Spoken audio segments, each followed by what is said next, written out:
If Black Lives Matter, how come in the past 11 days, since President Trump has federalized the DC Metro Police, no black individual has been unalived? I'm gonna say that again.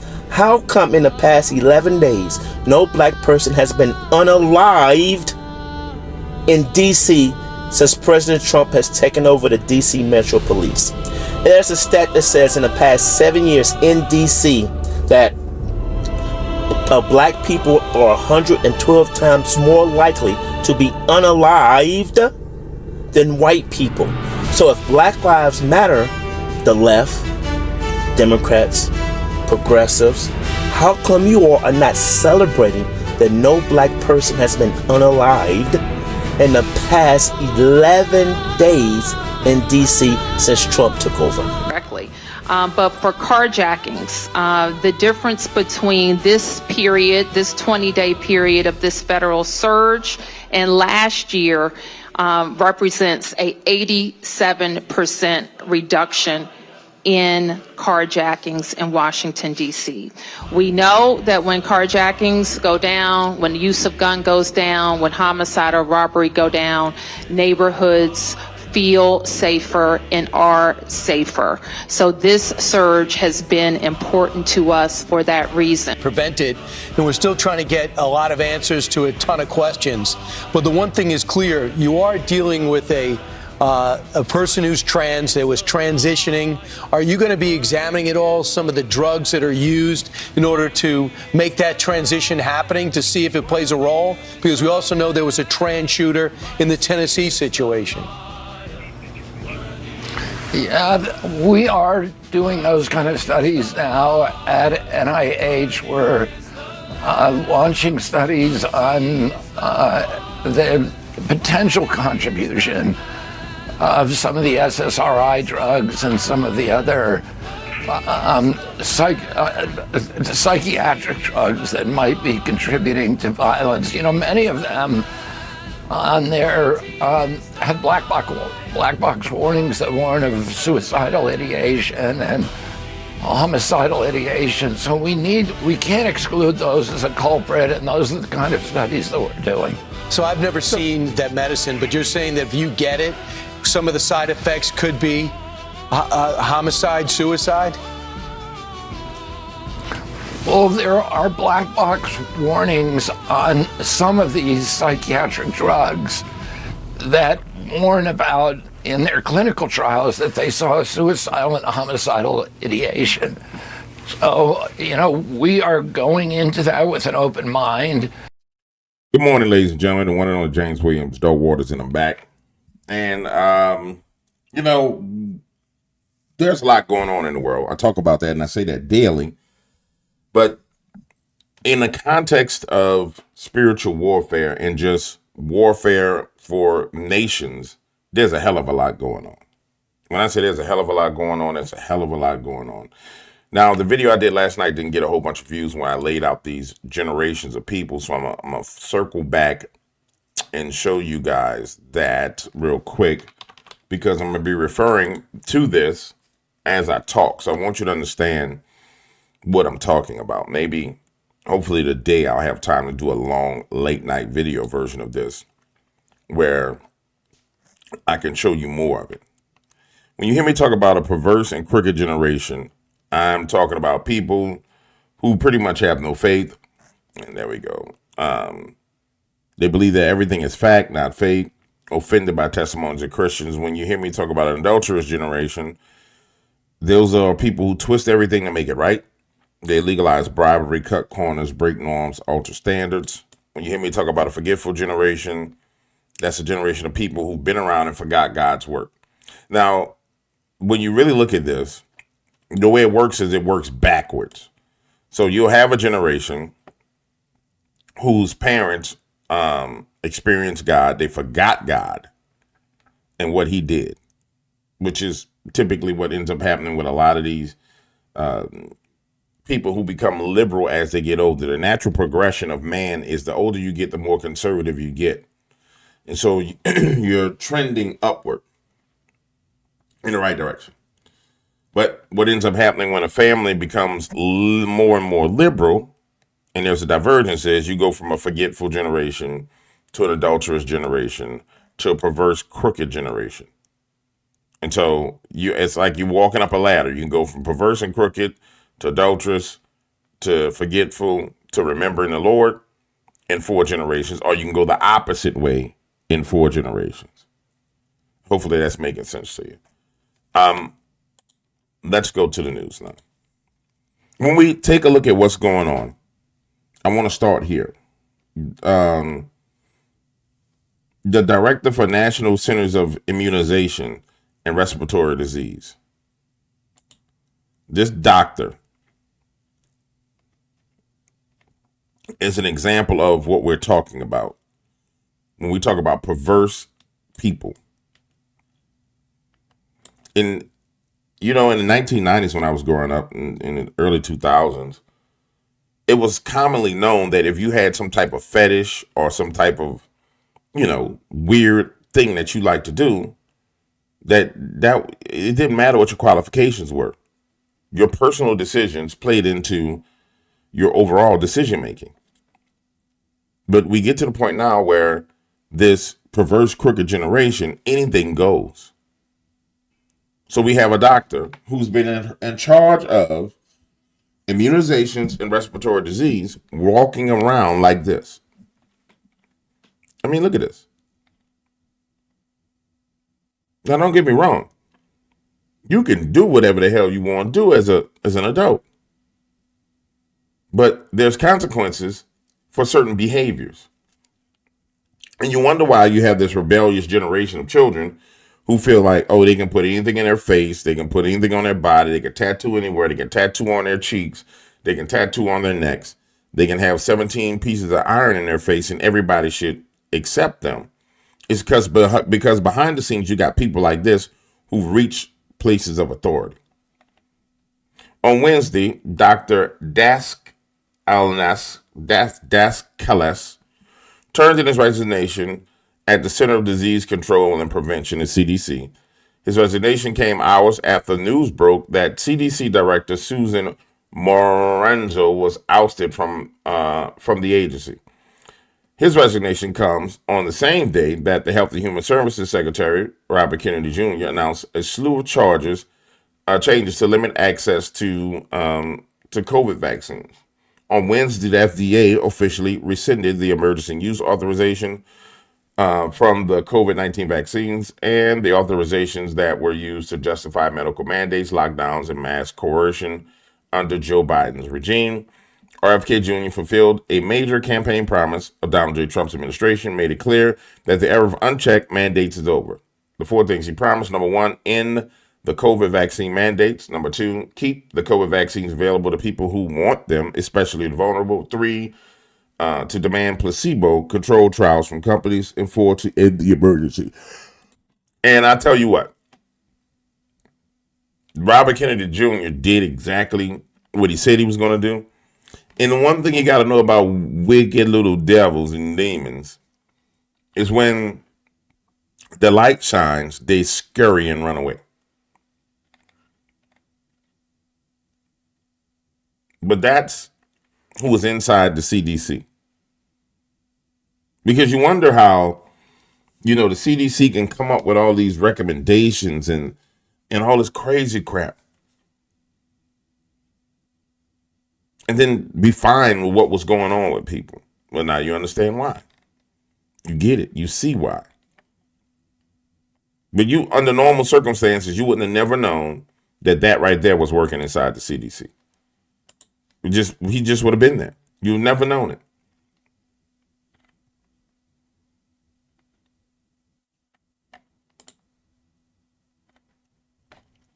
Now, Alex Jones was passing out yesterday because Bill Gates was required to come to the White House. And I don't know if everybody gets this about how Donald Trump functions and how he behaves, but I really want you to understand. He calls people to the table to have a conversation.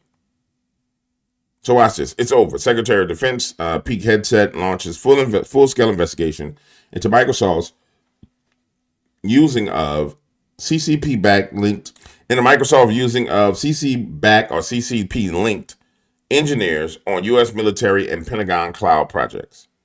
Now, we know that Bill Gates is the damn owner of Microsoft. We know it. So when you see this news hit, and then you turn around and you see this next piece of news. Hold on, let me grab it. Here it is. Alex Jones. After calling Project Warp Speed one of the greatest achievements ever, President Donald Trump met with death cult leader Bill Gates at the White House today. This is the second time the two have met since Trump was reelected in 2024. I'm going to tell you what I think is going on with this meeting.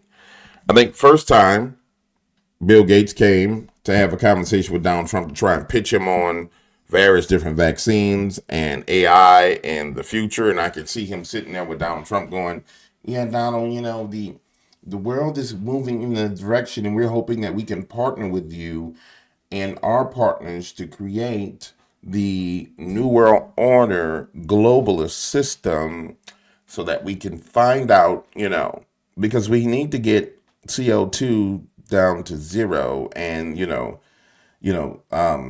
the equation for CO2 equals people plus oxygen plus hydrogen plus carbon plus, and we need to get at least one of these numbers need to go to zero, Donald. And so we're hoping that you can partner with us, Donald, to help us achieve our green goals. And maybe you'll give some money to our green fund. Minimum, what we don't want you to do, Donald, is we don't want you to interfere with us destroying the planet and killing everyone. And can we agree that you want to at least stop me from killing all the people in Africa? Because I'm rolling out new vaccines and I'm rolling out new prenatal drugs for African women that will genetically modify their children. And so, Donald, I just want to know, do we have your support? That's what's going on in the meeting.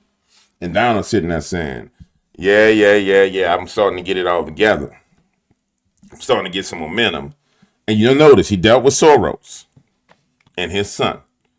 So now he's taking on the big bosses. So, of course, he's going to bring Bill Gates in there for a conversation and listen what Bill Gates got to pitch and what Bill Gates got to say. I never understood this concept and idea of you don't have conversations with people. I've had plenty of people come hold conversations with me. That don't mean I'm going to do a damn thing for you. But I definitely want to hear what you got to say. Yeah, I want to hear what you got to say. I'm going to hear everything you got to say because I want to know what you up to. And I don't want to hear it from another person. I don't want to die. See, I want to look you into your eyes and hear what you got to say. And then I want to make up my own mind. So, yeah, when you combine this piece of news with this piece of news, I believe that Bill Gates is going to get it. You see, the issue, and this is my humble opinion, the issue about getting the globalists is based upon expectations. There's been this expectation that everybody's going to get them on some Epstein files, Epstein list type stuff. Clearly, that's not working. Clearly, it's not going to work. Clearly, from what we've seen, that is a honeycomb or a honeypot trap where, it's being used to get people angry.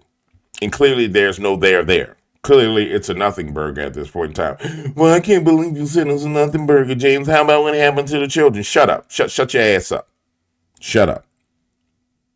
Because you immature and you don't understand warfare. If I can't get you on that, but I want to get you, I'm going to find a way to get you. And all you're doing is sitting there crying and whining because you believe this is the only way to get somebody. Again, where's the Epstein files? Where's the Epstein files? Meanwhile, you see churches that were doing human smuggling raided all over the place. Meanwhile, you're seeing mass drug rings and human trafficking rings rounded up all over the United States. But you're like, where are the Epstein files? He didn't give me my files. He said he was going to give me files. That's because something wrong with you in your head. I'm sorry, something wrong in your head, dog. That you can't see that you can get some files, which you never get anything of any substance, or you can get the people. I don't care about the files. I want the people. I want them arrested. I want them put in prison. But no, I can't explain that to people because they've been brainwashed. All right. So we get to the point to where Hegseth comes out and he's talking about Microsoft is behind bringing in CCP-linked engineers into our Pentagon. And of course, it's going to kick off an opportunity for them to go get Bill Gates. It's a perfect opportunity to go get Bill Gates. In fact, I believe they knew it and they waited and they started their assault on Soros and his son. And now they're rolling to Bill Gates to put them all in fear. Now, the next person we got to see is we really need to see Larry Fink of BlackRock. But to send a shot across the bow to Soros yesterday and his son, and then come back this was the same damn day. This was the same damn day to the 20. No, then the next day, send a shot to Microsoft, which is Bill Gates, the foundation of the Bill Gates empire, is warfare. And it's beautiful, glorious warfare. Last month, the Department of Defense was made aware of an Obama-Biden-era legacy program called Digital Escorts. For nearly a decade, Microsoft has used Chinese coders, remotely supervised by U.S. contractors, to support sensitive DoD cloud systems. The program was designed to comply with contracting rules, but it exposed the department to unacceptable risk. I mean, if you're thinking America first and common sense, this doesn't pass either of those tests. So I initiated an immediate review of this vulnerability, and I want to report our initial findings. So the use of Chinese nationals to service Department of Defense cloud environments, it's over. We've issued a formal letter of concern to Microsoft documenting this breach of trust, and we're requiring a third-party audit of Microsoft's digital escort program, including the code and the submissions by Chinese nationals. This audit will be free of charge for U.S. taxpayers.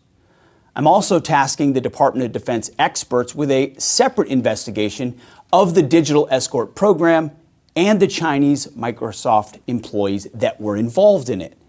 These investigations will help us determine the impact of this digital escort workaround. Did they put anything in the code that we didn't know about? We're going to find out. Additionally, all Department of Defense software vendors will identify and terminate any Chinese involvement in DoD systems. It blows my mind that I'm even saying these things. It's such common sense that we ever allowed it to happen. That's why we're attacking it so hard. We expect vendors doing business with the Department of Defense to put U.S. national security ahead of profit maximization.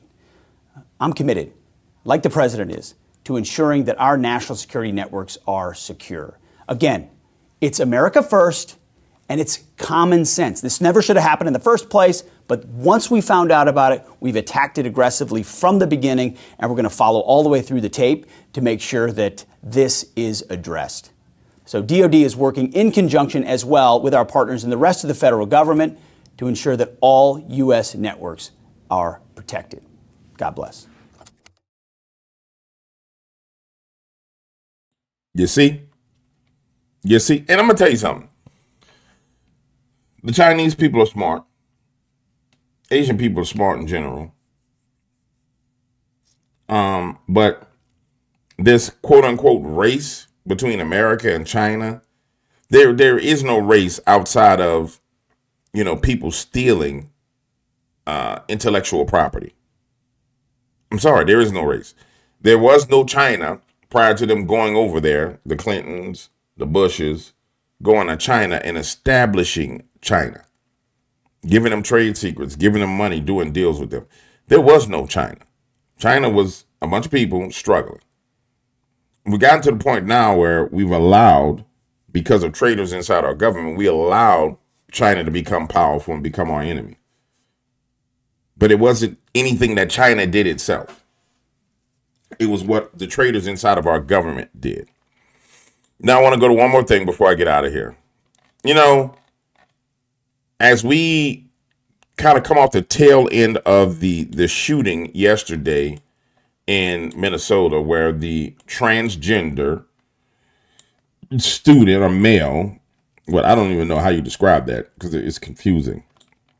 Transgender boy, girl, whatever he was, a boy that claimed that he was a girl, decided he was going to murder a whole bunch of Christian children. I need you to understand the genocidal spirit or the Christian persecution spirit in Africa is coming from Islam, right? In America, it hasn't, the Islamic version of it hasn't like kicked in yet. It just hasn't. Right now, the greatest threat to a Christian, which I would call Christian phobia, there's transphobia. Yeah, there's Christophobia at this point in time. And we need to use this terminology. You Christophobic. Because if Christophobic is the term I'm going to use. And it's ridiculous.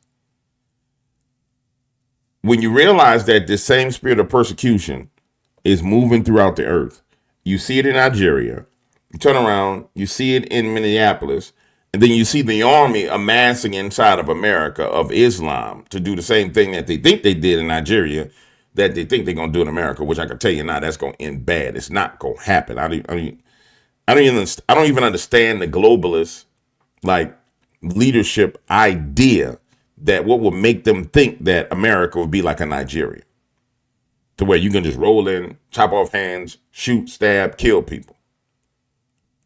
You got to remember, one person here and there is a problem.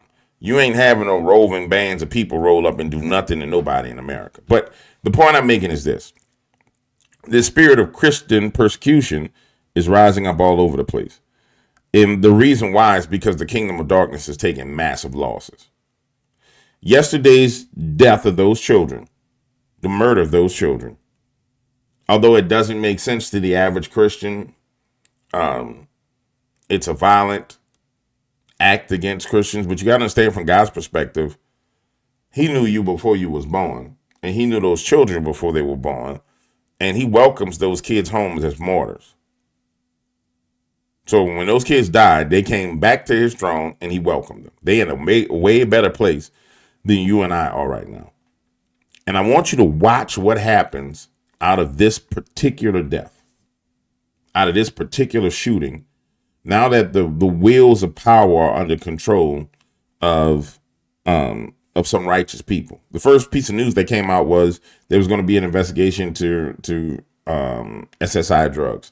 The next piece of news was coming out about, okay, we need to address this as a mental health crisis issue and designate people who are doing this as having a mental illness. Watch what happens. Watch what comes out of this. But nonetheless, the war continues. And this is the most terrifying part to me of the upcoming war, is the bloodshed that has to come. I mean, it's written that it has to come, so you know it's going to come. Christians are persecuted by Islamic terror groups. The Nigerian government is doing very little to stop the attacks. Well, now religious freedom advocates, including one member of the U.S. Congress, are taking action. CBN's Kelly Wright has this look at the crisis.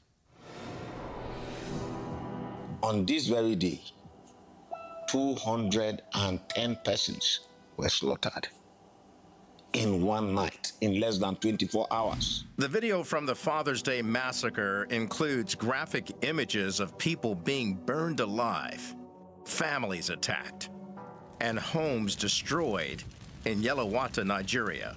That very day, it was raining, so planning herdsmen, they invaded the community and claimed so many lives. Around 12 midnight, we started having calls from Yelawata that the Fulanis have come and they are killing, burning. Friday night, I was sleeping in my house. See my house there. I come here, they shoot gun. Later, they come, they break this house. Where my brother is sleeping here with his children. Thereby they come, they kill people. They were breaking the house. Say, Allah Akbar, Allah Akbar, Allah Akbar. These first-hand accounts gathered by Truth Nigeria journalists describe the ongoing atrocities in a terror campaign to eradicate Nigeria's Christians.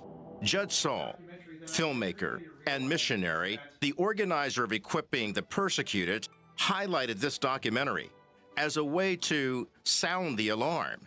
We need to fight this thing threefold. One, America as a government needs to get involved with a very little. I'm talking very little of our resources. If we just did the very little bit of push an aggressive foreign policy, throw some sanctions, whatever it takes, I think we can put a significant dent in this and put a stop to this. U.S. Representative Chris Smith of New Jersey, who has traveled to many dangerous areas in Nigeria, has introduced a resolution in Congress to help stop attacks fueled by religious hatred. There has been an exponential increase in attacks on Christians and some Muslims, but Christians in particular.